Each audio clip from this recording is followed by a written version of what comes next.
All right, sweet. Are we live? I believe we are live. Let me text you fellas real quick. Here we go. Here we go. Let's go ahead and check so far. Let's check if YouTube is working correctly right now. There we go. Let's check if YouTube. As we could hear me talking right there. There we go. So we got that set up right there. How's it going, everybody? Um, and whoever's going to be listening to this later on, hopefully y'all are having a good start to the first half of your week. I believe it is Wednesday. Hopefully y'all had a good first 3 days of the week so far at work. We're going to go ahead and get into it. This is week 6, Goon Squad Fantasy Show. Looking at the matchups here, going to have an overview of last week most likely. Definitely going to be showing the standings after 5 weeks into the season. We're already about a third of the way through if you want to count the fantasy playoffs as well. You might as well, right? Because fantasy playoffs is the most important part of the year. So, hold on. I'll have to check. I'll let you know, dude. After I check. I got you. Man. All right, so here we go. First matchup of the week. We got week 6. We're going to have to look into the juicy matchups we have ahead of us and pick the juicy matchup of the week. First off, because it is my profile on here, it's always going to be my team's matchup is the first one to show up. 4-1, Tony Soprano's Gabagool playing a 3-2 team, and it's going to be quite the matchup in it, bruv. So far with Max's team, had the highest scoring week, I believe, last week. Beat Cooper's team that was undefeated. Now, no longer undefeated. A defeated team, just a one-loss team so far.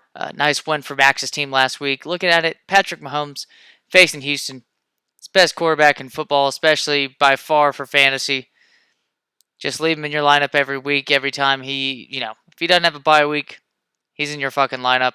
Joe Mixon, I think he could play well. We'll have to see about Baltimore's linebacker health situation. I do feel like Baltimore's not as good as people are putting them out to be.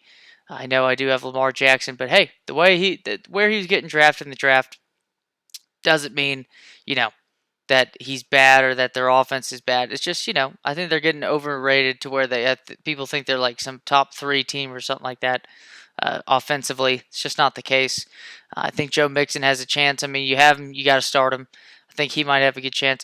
Leonard Fournette, I'm a little scared about. I think New Orleans has an amazing rush defense. And with having an amazing rush defense as well, we saw with the Carolina Panthers against Jacksonville and the Broncos when they played Jacksonville as well.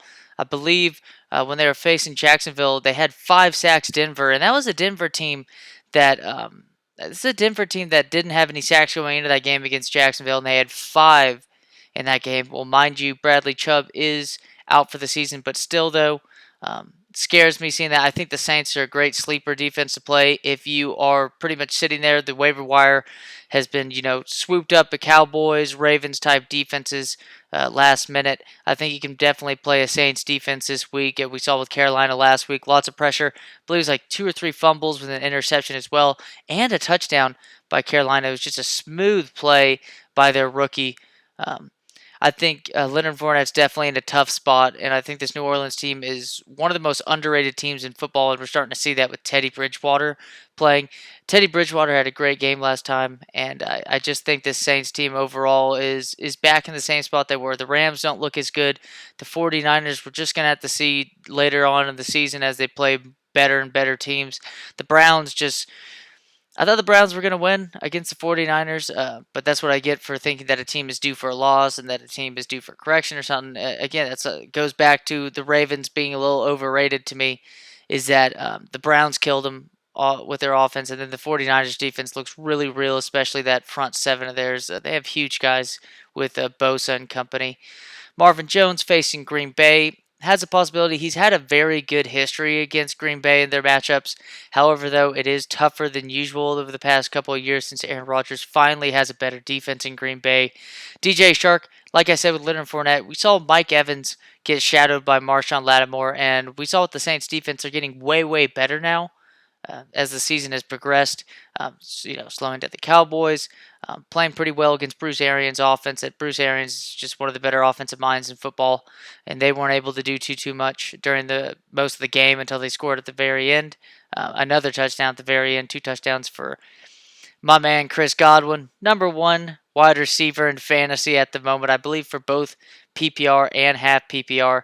DJ Shark has the possibility to get shadowed by Marshawn Lattimore. It could open up quite a bit for D.D. Westbrook in this game. George Kittle, smash spot. I mean, play the man. Honestly, George Kittle, if George Kittle was like a tight end for like Patrick Mahomes, he could be literally just as good as Travis Kelce. I mean, him and Kelce, I think, are two. I mean, Ertz is up there, of course, too, but George Kittle is an amazing tight end. Auden Tate is in a good spot again. Gerald Everett is actually going to be started by him this week. That should be interesting. Gerald Everett has seen a huge uptick in targets the past couple weeks. I mean, they drafted the guy, what was it, last year? Drafted the guy in like the second round. Maybe he's starting to become one of those solid tight ends that we can see at the end of the season, especially with the likes of an OJ Howard falling down and whatnot, and just seeing that the tight end position is like what 4 or 5 guys, and then it's in shambles for the most part. So Gerald Everett could be a nice play this week against the 49ers. I think Robert Woods taking a huge hit because of Gerald Everett. Redskins defense, they're facing the Dolphins. Will Lutz, Will Lutz is not Will Klutz. That guy is still like getting shit done for the Saints team, just nailing a bunch of kicks.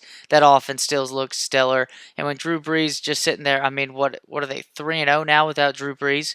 I mean, this team could win, 13 games this season. The Saints. Lamar Jackson, thanks, Cincy. I think he can definitely. I mean, I expect him to do well. Nick Chubb playing Seattle. It's going to be a competitive game. I don't see the Browns slaughtering Seattle or anything like that. I think it's more likely of an outcome that the Seahawks win that game, but doesn't mean Nick Chubb will be taken out of the game too much. Chris Carson playing the same game. I think both of them could have a good game. Chris Godwin playing Carolina. I mean, Carolina was his first game of the season to where he did really well. And Chris Godwin's in another great spot. Again, Bradbury did really well against Mike Evans last time, and we've seen now that out of the times that you use cornerback matchups to pick your players and stuff, Chris Godwin seems to be the number one target for Jameis Winston, and Jameis Winston usually locks on to his guys at that point. I just think the way this defense is, it kind of funnels in towards the middle, even though O.J. Howard is really blocking a lot more than the running routes. So I think that opens up quite a bit of target share in the middle of the field for Godwin. And when you get players that, like a Lattimore, like a Bradbury, that are, shutdown type corners, that's only going to increase the target share on that team. Chris Godwin's a great play. Josh Gordon, bad weather expected in the New England game against the Giants, which really makes their Patriots defense just by far, the number one play this week at defense. I think that could affect the passing game quite a bit, but I think I just feel the need that I have to have Josh Gordon in my lineup. It's too good of a spot. I'm going to have to find a tight end to take off a guy off my bench to put in right there for Darren Waller.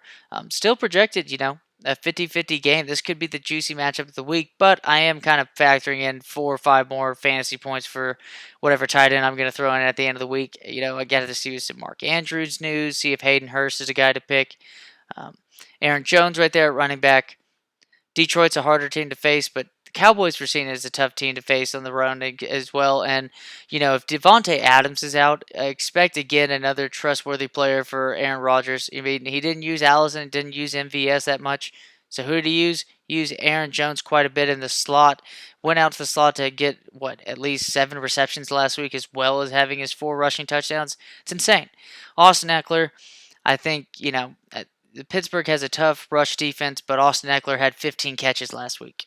That doesn't really change anything for him. I think he does well. Packers had the opportunity to have double digits this week against Detroit. Matt Stafford's gunslinger, guy's willing to throw a lot of interceptions. Matt Bryant, that's going to be a high scoring game in a dome as well. We have a very lopsided matchup right here. We're going to call this lopsided titty matchup. That'll be a new title for the week. We'll have juicy matchup, and then we'll have lopsided nipple matchup. How about that? Barbecue Sauce looking to get his 4th win of the season at 3-2 right now against a winless Phil's Boy team. Unfortunately, it looks like already Saquon's been ruled out, which sucks, but that just means that he's going to be extremely fresh next week. I'm sorry, Peyton. These injuries are kicking you straight in the balls. It sucks to see, but it unfortunately happens. I sorry, I just think Bobby's going to destroy you this week. I'm sorry, bud. Russell Wilson playing Cleveland. Cleveland's definitely been porous in the secondary. Zeke Elliott, C.J. Mosley is out again this week. I think Zeke could be an underrated top play of the week to where, I mean, and I mean underrated, respectfully, just comparing to the other players and stuff, to where Zeke might be expected to get a top 5, top 10 at least floor every week, and he's kind of played at his floor. This could be a boom spot playing the Jets. You got Sony Michel, I think, with the bad weather. The way this game's going to run, only 13 implied team points for the Giants this week. I think Sony Michel is going to get a lot of usage. Doesn't mean he's necessarily going to be efficient with it, but he's still going to get a lot of usage. Keenan Allen faints in Pittsburgh. Had a near career game against Pittsburgh last year, so good spot. Tyler Boyd also in a great spot against Baltimore. Austin Hooper is in the juiciest of juicy spots. I mean, get this guy a Wrigley's juicy fruit right now. He's facing Atlanta, who gave up 2 touchdown, 80-yard game to Olsen. Gave up, to Will Dissly, who Dissly has looked better, but still, though, this Arizona team is by far the worst team against tight ends. Good matchup right there. James Conner. Interesting matchup to see if Hodges is going to be an upgrade, actually, compared to Mason Rudolph. Really, I mean, poor Mason Rudolph, man. That guy was dead, and they should have gotten the cart on the other side of the field. There's no way you only have one cart. It's the fucking NFL, man. These guys have like 20 fucking Gatorade 5-gallon things for a team of 50 people. They sure as shit have 2 carts, and they had a working cart on the other side of the field. Don't let that guy walk after that. That dude got hit squarely in the chin as if it was a cage match and knocked out. Don't do that to him. Kenny Galladay, he is in a tough matchup compared to the past times against Green Bay we've seen in the past. But like I said, he is the number one option for Matt Stafford in this offense. I think he's due for a decent floor this week. Titans defense, they're in a good spot as well. Matt Gay has been, quite the happy kicker so far. He's done consistently well. Kyler Murray at quarterback. I mean, Kyler Murray could have a big week for you, Peyton. Atlanta's just. I think Atlanta is the worst defense in football by far. Derrick Henry facing Denver. Denver has given up quite a bit in the run, and we've seen with Leonard Fournette, who hasn't been, busting out those long runs.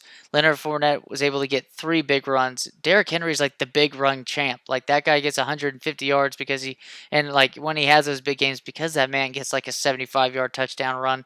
So maybe those 2 players could be your base for this week. Jonathan Hillman. Like I said with Saquon, I'm sorry, man. That's just a terrible play for you this week. I feel bad. Christian Kirk, they say he's most likely not going to play this week. Terry McLaurin, I think Terry McLaurin's due for a nice high floor week. We'll have to see his upside because Colt McCoy didn't look good at all. He just doesn't look like what Case Keenum does with pushing the ball down the field. Mark Andrews, we'll have to see his injury situation. Deshaun Jackson, but if he does play Mark Andrews, I mean, you have to play him. He's in a great spot. Deshaun Jackson, doubtful for the week. But however, though, if, most likely not going to play, but if he does play, I think he is a nice player to help out their Philly offense this week against the Vikings defense that hasn't looked as great against the pass as it has in the past. We got DK Metcalf against Cleveland. Could catch another nice touchdown this week, so we could get double digits for you. Ravens defense is set up to, have a nice floor this week against Cincy. Mike Nugent, kicker for the Patriots. If weather does get bad, I would check up on that. We got Zaris' team 3-2 against a 2-3 revenge tour. Unfortunately, I thought at the beginning of this year we were seeing a great trio of wide receivers, but it seems like D-Hop and Julio, both on Steven's team, did a great job of drafting at first. But these teams aren't just like, these 2 players are just really incredible buy lows, as well as like an OBJ right now. Just guys that you drafted in the top 15 easily, in the top 10 for Julio and Hopkins, maybe top 12 for Julio in some leagues. But it just thinks that that's the case. Jared Goff, he's going to have to play a tough San Fran defense, but San Fran really hasn't been tested all too much. Dame Williams is in a great spot. Miles Sanders could be an underrated player this week at running back. He's going to be able to set himself up with quite a bit of catches. Minnesota should stop Jordan Howard and him on the ground, which should open things up in the passing game for Carson Wentz. I do think Carson Wentz is an underrated play at quarterback this week. DeAndre Hopkins and Julio, they're in smash spots. to come back. I mean, I had them in all my daily fantasy lineups last week, and that sucked ass to watch. Julio was playing a really low amount of um, snaps and stuff, which stinks. But we'll just have to see. Um, I would rather start Jared Cook than TJ Hawkinson. That's what I would do, Justin. I would rather start Jared Cook than him. Evan Ingram's going to be out. Steven needs to check up on that. Amari Cooper. I'm going to lock Amari Cooper in all my lineups this week against the Jets. I think it should be more competitive than it's being portrayed to be. I think Sam Darnold's going to be able to push the ball down the field, which makes Robbie Anderson an interesting last-minute flyer at flex, especially in a league like ours that is a really deep flex, a deeper league, having two flex players. Carlos Hyde is in a good spot against Kansas City. Hasn't been too efficient, but this could be a nice bounce game for him. Chargers defense playing Pittsburgh. You never know. I mean, that's definitely the type of matchup to have as a not a rookie quarterback in Hodges, but I believe like a quarterback who's the equivalent of a rookie. Guys not going to give you too much upside, so your defense shouldn't be that hurt by it. And really, I think Juju should be taken down by Casey Hayward this week. So it's not a bad play at all. Zane Gonzalez has been kicking lights out for this kind of scared coaching decisions of Cliff Kingsbury of the Cardinals. Still should be a lot. They should find themselves in the Atlanta half almost every drive. Tom Brady, great spot. You got to play him. Weather gets bad, check whatever backup you have at quarterback to possibly play. But it's really hard not to play Tom Brady this week. Todd Gurley, very tough matchup. Mark Ingram with a great matchup though. You got Michael Thomas against Jacksonville. There is word that Jalen Ramsey has returned to practice. With that being said, he usually plays wide, so I don't know if they would move him into the slot to play Michael Thomas. Should be interesting, but you're still going to play Michael Thomas this week. Odell Beckham Jr. I mean, this is a really good team Zars has. If Odell, excuse me, Jesus, sounds bad. Oh, wow. So I'm trading Cooper Kupp and Saquon for Aaron Jones, David Johnson, and Julian Edelman. I don't know, man. Well, I think I would hold on. It depends on your record. If you need a win this week, you make that trade. Um, but if it doesn't change anything, if the trade doesn't go through until next week, you just might as well keep him because Saquon's going to play next week for sure. You saw that dude? That dude was hopping around, running, jogging in practice. 2 weeks removed. He's a freak. 2 weeks removed from a high ankle sprain. Saquon and Cooper Kupp. Cooper Kupp, actually last year, Cooper Kupp, in the games he actually played, obviously the ones he didn't play in, he was injured. But Cooper Kupp was on pace in those games to have over 130 receptions last season and double-digit touchdowns. You keep Cooper Kupp. If you have Cooper Kupp and Saquon, those are top 5 players at each respective position. I know Aaron Jones is playing better, but Aaron Jones doesn't have that type of upside, I'd imagine, the likes of a Saquon. Because Aaron Jones did that with 4 touchdowns at a game. Saquon can give you 100 yards every game. That's the thing. Aaron Jones might not give you 100 yards every game. For the most part, no. Didn't even have 100 yards, I believe, rushing, or did he, against Dallas? But it took a huge amount of volume in that game with Devontae Adams out. I think, you need to just keep Cooper Kupp and Saquon unless you do need a win this week. Also check the status of David Johnson. He might be out this week. And damn you, Justin. But I'll just be straight and real with you. I'll help you with that decision, even though you're playing me in Zaris' league. You bitch. You bitch. All right, Demetrius Harris. I mean, find another tight end, Zaris. Just find another tight end. He's going to be gone eventually, anyways. Tyler Lockett, good spot. Larry Fitzgerald, great spot. Cowboys defense, great spot. And then you got Joey Sly, who's played well. I do think, looking at it, I do think the winner this week, I think it is I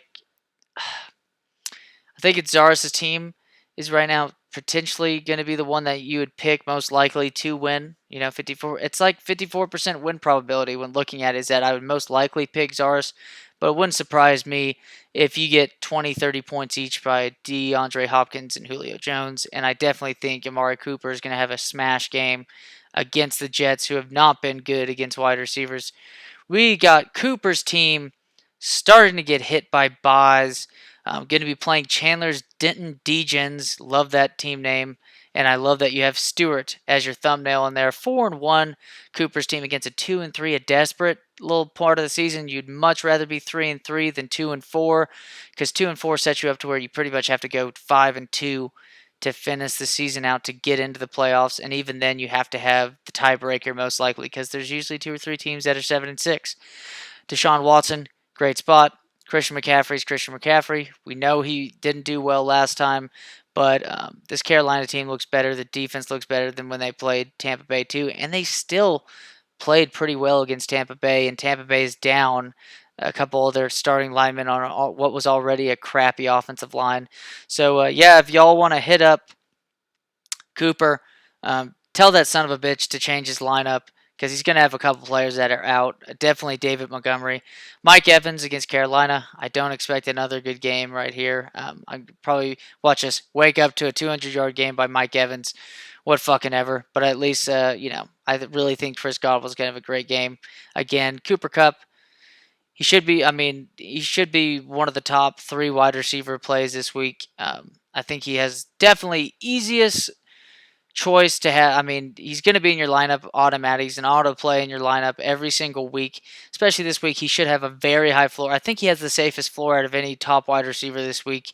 I wouldn't say his upside is ginormous, but I will say for the most part, I mean, I think he's going to have to get at least 15 targets in this game. So Cooper Kupp's in a huge, huge spot for a target share this week.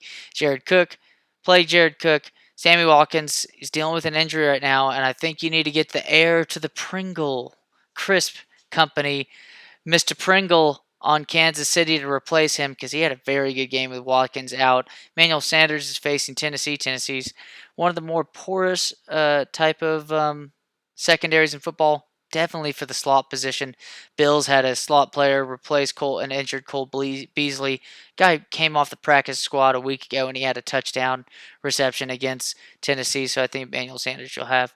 Patriots defense should get him at least 20 points, 25 points this week. Tai Long. Teddy Bridgewater facing Jacksonville. Jacksonville's secondary could look way different with Jalen Ramsey back. So I'm very intrigued to see if Jalen Ramsey returns. I could honestly bet the under whatever money line is going right now in the over-under for the Jacksonville Saints game. I think Saints defense is going to just ravish up Minshew. And I think, this defense looks way better in Jacksonville when Jalen Ramsey is in the lineup. Melvin Gordon, tough spot. We'll just have to see, though. Matt Breida is in a great spot at running back, especially if they're winning in this game. LA has been really bad against the run. Tyreek Hill, if he plays this week, you play him. Tyreek Hill plays this week, you play him, and he's in an excellent spot. The guy could have 200 yards receiving against Houston. DJ Moore, don't like him. Travis Kelce, tough matchup, but it's Travis Kelce. Draft him as the number 1 tight end by far this season. You're going to play him. Courtland Sutton, I think, has a good matchup as well. Royce Freeman set up for a decent matchup. Broncos defense, I think, is set up pretty well this week, just like Tennessee and them. More of a low scoring game, in my opinion. But hey, it could be one of those games that, get some juicy players out of it. Justin Tucker, one of the better kickers in football, play him.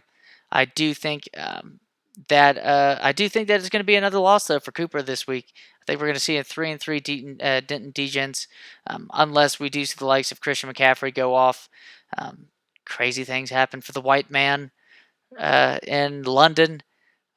We just saw the Bears, play really shit and get controlled in the running game against the Raiders. And Cooper Kupp's going to do well. So there's a possibility that Cooper stays at just one loss. But I'm going to pick Chandler's team for this week. Next up, we have Daddy's Home, Tyler Kubicek, versus his best friend. But I will also say with Tyler, though, that it could be his biggest enemy, because Justin just keeps on stealing his players. It's hilarious. Oh, man. Oh, man. We should all feel bad. Yes, we should, because Cooper never pays attention, and his team looks really good. Like I said, it looks like the curse of the number 1 pick. Last year, Cooper drafted Le'Veon Bell. I drafted Todd Gurley at number 2.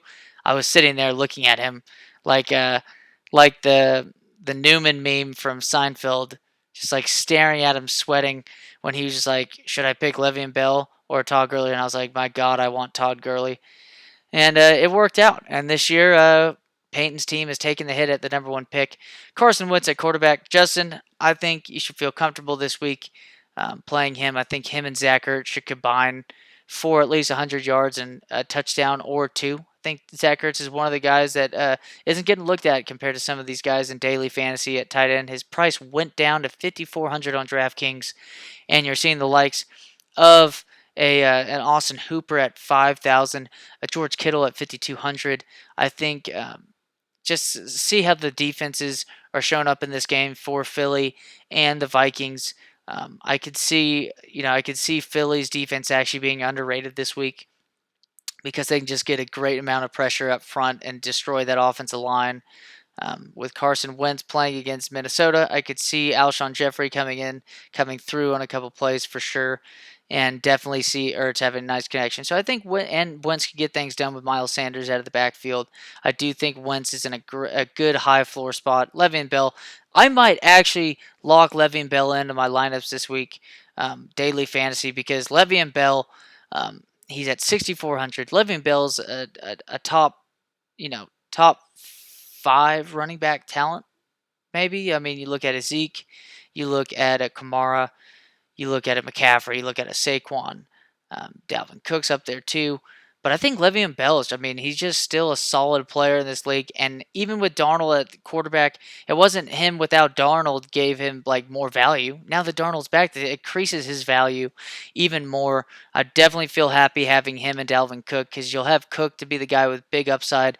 You'll have Le'Veon Bell with a guy with a great floor. I think Le'Veon Bell is going to be stacked up with Amari Cooper in all of my lineups this week because he's so cheap.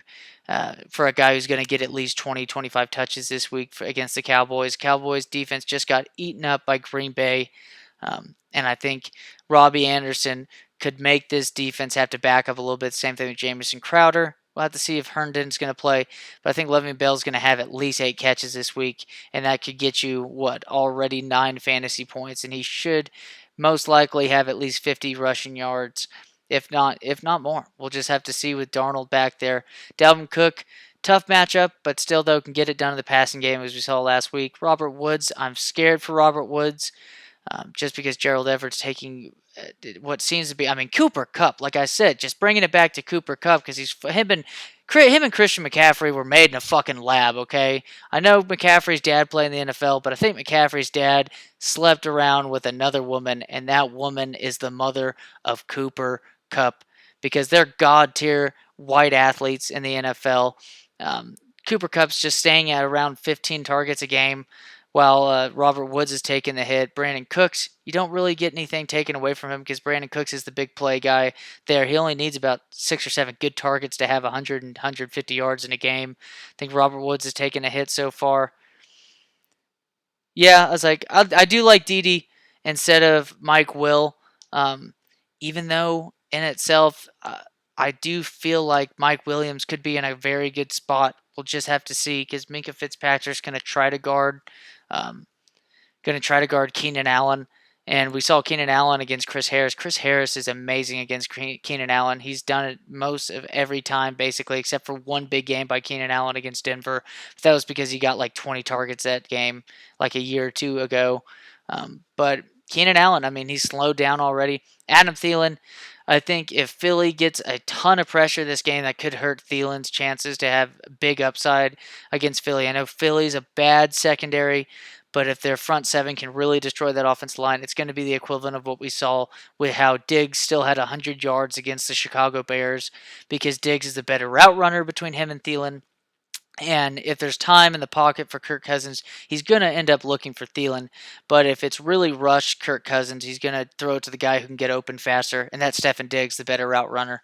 Zach Ertz, like I said, nice pairing right there with him and Carson Wentz. They can get you, 20 points just from touchdowns if he gets 2 touchdowns, Zach Ertz. I think he's in a great spot. Kerryon Johnson is in an interesting spot. I think he has a possibility to get at least 20 touches this week against Green Bay. We saw how he did against KC and that, having to combat that kind of offense.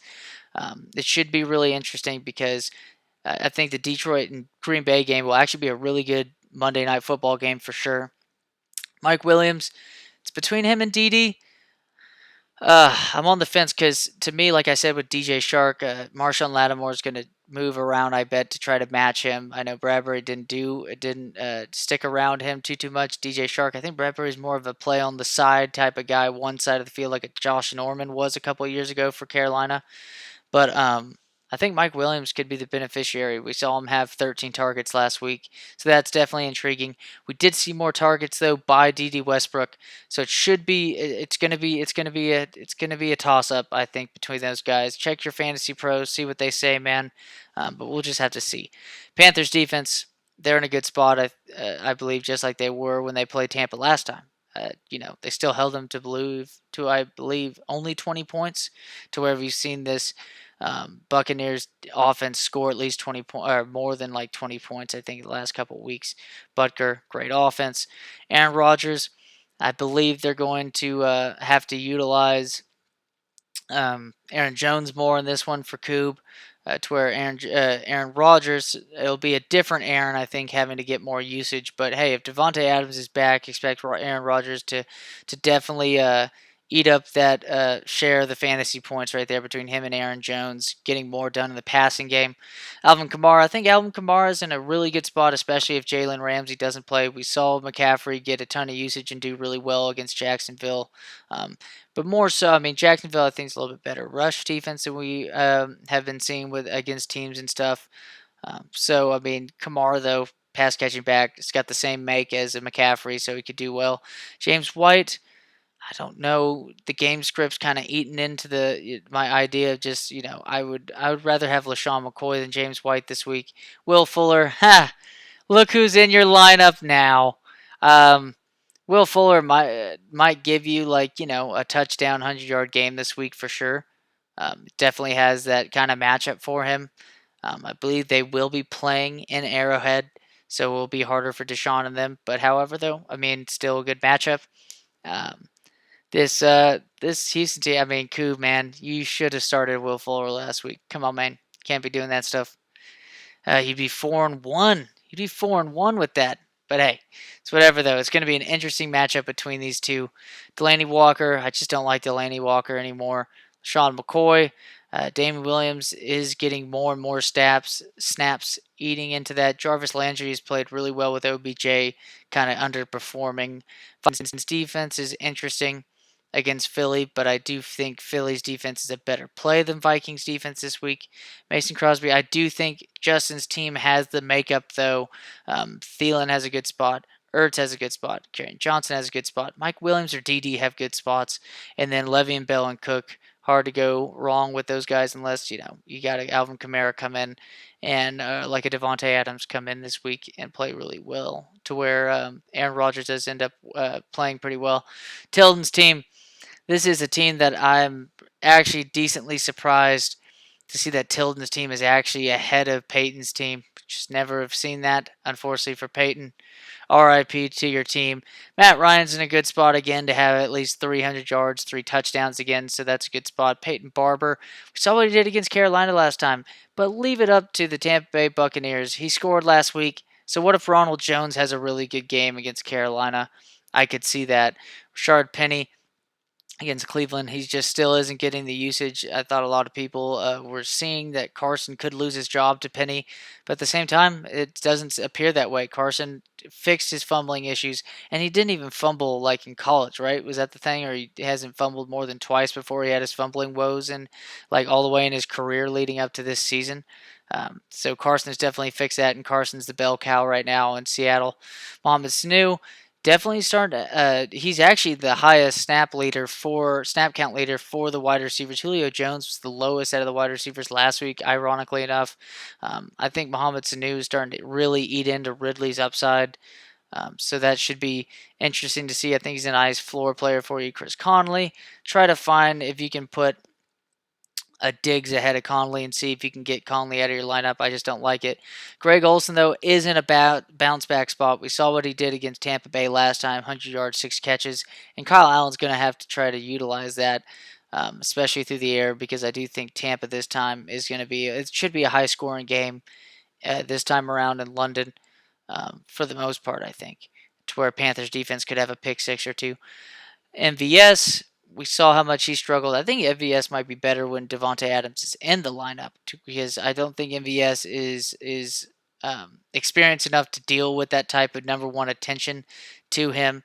Stefan Diggs, like I said, if Philly's defense does get the pressure that I think they most likely will get in this scenario of will they or won't they against Kirk Cousins, he could have another 100-yard week. Jacksonville's defense, it's going to be interesting against New Orleans, especially if they got Jalen Ramsey back. So interesting. Got the best kicker for fantasy right there, Greg Zuerlein. Dak Prescott is in a good matchup against the New York Jets. David Johnson's in a great matchup. Devontae Freeman, though, is in a shit matchup. I just don't like Devontae Freeman this week at all, let alone the rest of the weeks. I'm just not a big on Devontae Freeman. Doesn't look very good. Juju Smith-Schuster, maybe this Hodges guy hits him down the field way more and sprinkles him way more on these targets. Juju, if he doesn't get the Casey Hayward defense, which he most likely will, I'm pretty sure Emmanuel Sanders got the shadow covers last week. He only had one target, one catch, and while Sutton had a really good week last week against the Chargers, so it should be interesting to see what happens in Pittsburgh. Julian Edelman is in a great spot. Will Dissly is in a great spot. Philip Lindsay's is a good spot. I think. I think Michael Gallup has a potential for another nice big week. Him and Amari Cooper. For Will, I think Will's going to win this matchup here against Tilden. And yeah, I don't think it's all too close. But Will's going to go to 4-2 in a 1-5 team, just one game above last place that we're seeing. If Jalen Ramsey isn't playing, though, Tilden, play Saints defense. Just play Saints defense. So, looking at the matchups so far, I'm going to just correct this one and say that the juicy matchup of the week is going to be the Juicy Pork Chop Express playing Daddy's Home with Gardner Minshew Walk. So far, I think both of these teams, there's a possibility right here, and I think it's more so just the rivalry aspect we have here. Two teams that traded with each other so much. It was almost like Justin was Scott Turneman and Coob was Cartman with these trades. We'll just have to see though. But I do think it's interesting heading this week. I think Justin has a potential to just beat him pretty bad, but you never know on any given week. I had a team that was down a running back at Saquon that had 191 points last week. Thank you, Will Fuller. Insert Coob reference again because of Will Fuller. Let's go ahead and click on Will Fuller. What did Will Fuller have last week? Let's look at what Will Fuller had last week. What's that? 2 catches, 4 catches, 5 catches. No. Scroll down. 5 catches, 3 catches, 14 catches, 217 yards, 3 TDs, 46.7 fantasy points. My goodness, Coob. Oh man, Coob. Oh man. Should have played yourself some Will Fuller last week. Here's why guys are obsessed with this underwear. Because it makes their butt look big. That's why. Ooh, sit start. Ooh, interesting. All right, here we go. We got the detailed standings so far.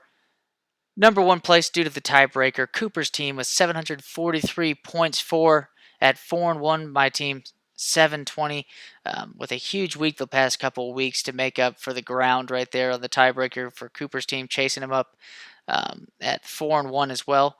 And then you got Inetbruv with Max's team having a huge week to beat Cooper and take away his undefeated season so far. Barbecue sauce right there. Right behind him, Will at 3-2. Zaris, I believe, at 3-2. Coob at 3-2, a 2-3 team with Justin, but Justin has a good possibility to overtake Coob when it comes to, because technically, if he wins this week, he has to by default jump Coob in the standings because he's automatically has more points for than Coob does for the tiebreaker when they become 3-3. Let's say if Justin wins this week, then by default, there's no way that he's going to lose that tiebreaker because in itself he already increased the gap on the points scored as well by winning this week against Tyler. So win could catapult him up. If Steven uh, does beat by more than 24 points against Zaris, he will jump Zaris right there in the standings as well, which would make Pork Chop Express 6th place and 7th place going to Revenge Tour. And then we would have around 7th and 8th being Coob and Coob and Coob and Zaris. Denton Degens, I do think that they will beat Cooper's team this week to be about 3-3, and then we have a 1-4 team with Tilden and a 0-5 team with Peyton. I'm sorry, Peyton. I wouldn't say necessarily sorry for Tilden because Tilden drafted kickers right away, so that's just going to happen. As always, fellas, take care. Have a good one. Be grateful for everything that comes to y'all. I'm really grateful for y'all's company. Thanks a lot. It was nice seeing Justin and Coob last week. Later, fellas. Hopefully, this was a nice bit to watch this week for Week 6 fantasy show.